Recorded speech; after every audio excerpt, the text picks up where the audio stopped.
Ալխազ Ղազարյան։ Շնորհակալ եմ։ Պարոն Վարդևանյան, ուզում եմ երկու հարց ունեմ եւ ուզում եմ ուղիղ իմ երկու հարցերին էլ պատասխանեք։ Ես հասկանում եմ, որ ձեր խմբակցության որևէ անդամի, կոնկրետ անդամի վերաբերյալ պատասխանատվությունից խուսափում եք հնարավոր ամեն ձևով պատասխանելու նրա վերաբերյալ հարցին, բայց ես այդ հարցին չեմ անդրադառնում։ Այստեղ ուղղակի մի փոքր նրբություն կա, դուք Ուժեղ Հայաստան խորհրդի անդամ եք։ Ես ուզում եմ հասկանամ Կուսակցության խորհրդի անդամ եք։ Ես ուզում եմ հասկանամ, դուք ինչպես եք կազմել ձեր նախընտրական ցուցակը։ Օրինակ, մեր նախընտրական ցուցակի կազմման մեջ ես որպես վարչության անդամ իմ պատասխանատվությունը կրում եմ։ Ես ասում եմ, ձեր այդ անդամի վերաբերյալ, եթե լսեք մյուս հայտարարությունները, ուղղակի կապշեք ու նորմալ է, որ դուք խուսափում եք պատասխանատվություն վերցնելուց, ես ձեր փոխարեն կխուսափեի, բայց այդ դեպքում ցուցակի մեջ ներառելու դեպքում ինչ սկզբունքներ եք հաշվի առել, որ ներառել եք, կամ գոնե առնվազն տեսել եք կանանց վերաբերյալ ինչպիսի արտահայտություններ է անում։ Թողնենք այն մյուս հարցը։ Երկրորդ հարցը արձագանքի ժամանակ։ Կներեք, քանի դեռ արձագանքը չէր մեկնարկել, ամփոփելով հարցը վերաբերում է նրան, թե կուսակցության ցուցակը ինչ սկզբունքով է ձևավորվել։ Գիտեք, հիմա օրինակ 2021 թվականի քաղաքացիական պայմանագրի ցուցակը ինչ սկզբունքով է ձևավորվել։ Ընդհանրապես նախընտրական ցուցակի ձևավորման մոտեցումը հետևյալն է։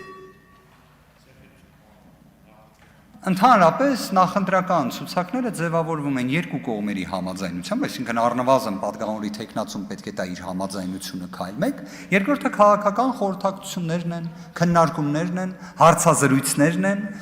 եւ դրա շրջանակներում կայացվող որոշումներն են։ Ես չեմ կարծում, որ մեր հանրությանը, մեր հայրենակիցներին հատուկ, այսպես ասած, ծանրաբեռնելու անհրաժեշտություն կա կոնկրետ Ուժեղ Հայաստան կուսակցությունների դաշինքի, որը 3 ուժերի կողմից միավորված նախընտրական ցուցակ էր, դրա ձևավորման հանգամանքների հետ կապված։ Բայց միաժամանակ ես կրկին կասեմ,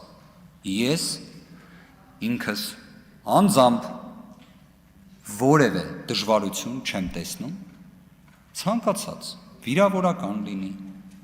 տհաճ լինի, այդպիսի արտահայտությունների գնահատականների համար մեր հայրենակիցներից ներողություն խնդրեմ։ Դժվարություն չունեմ բնավ։ Գիտեք, ես կարծում եմ դա նաև քաղաքական մշակույթի կարևոր մաս է։ Դրանում դժվարություն չեմ տեսնում։ Եթե կրկին խոսքը վերաբերում է մեր զինծառայողներին, եթե որևէ մեկի նկատմամբ նշվածը ընկալվել է այնպես, ինչպես դուք եք փորձում ներկայացնել, ես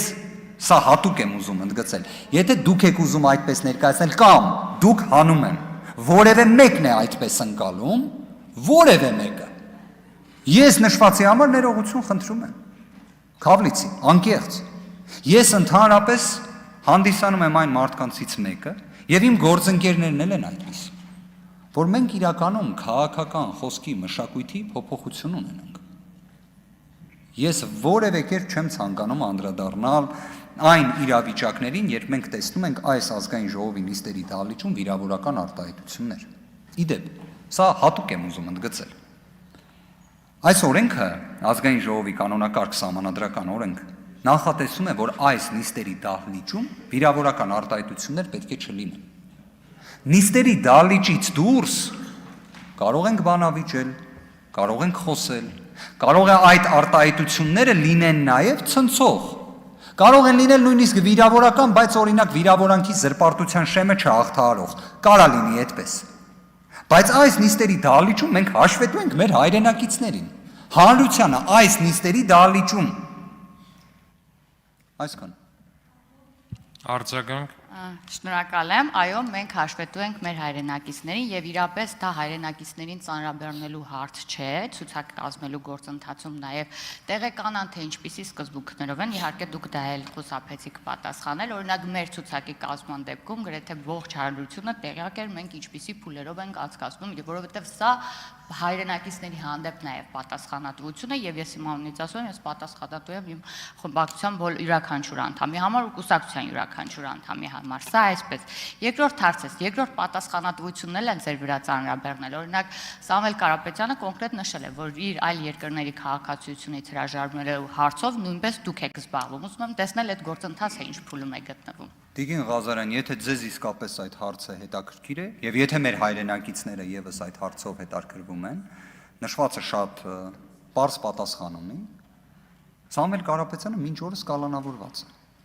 Քաղաքացիությունից հրաժարվելու գործընթացի համար իդեպ եվրոպական երկրների փորձից տեղեկացված անձինք շատ հանգիստ եւ պարզ կարող են ձեզ պարզաբանել, որ դրա համար անձը ֆիզիկապես պետք է գնա դեսպանատուն։ Սամվել Կարապետյանին մինչ օրս թույլ չեն տվել նույնիսկ իր հոր գերեզմանը այցելի։ Հայաստանի դատական համակարգը, որը ժողովրդավարության բաստիոնի մարմնավորումն է, նույնիսկ գերեզման գնալ թույլ չեն տվել։ Սամվել Կարապետյանին մինչ օրս դատական նիստերի դահլիճ մասնակցությունը ապահովում են այն ոստիկանության ծառայական ավտոմեքենայով, որը կալանավորների է տեղափոխում։ Որևէ Հայաստանում այլ տնային կալանքի պայմաններում գտնվող անձի դեպքում այդպես չի արվում։ Հիմա ոնց գնար Սամվել Կարապետյանը կհուշեք։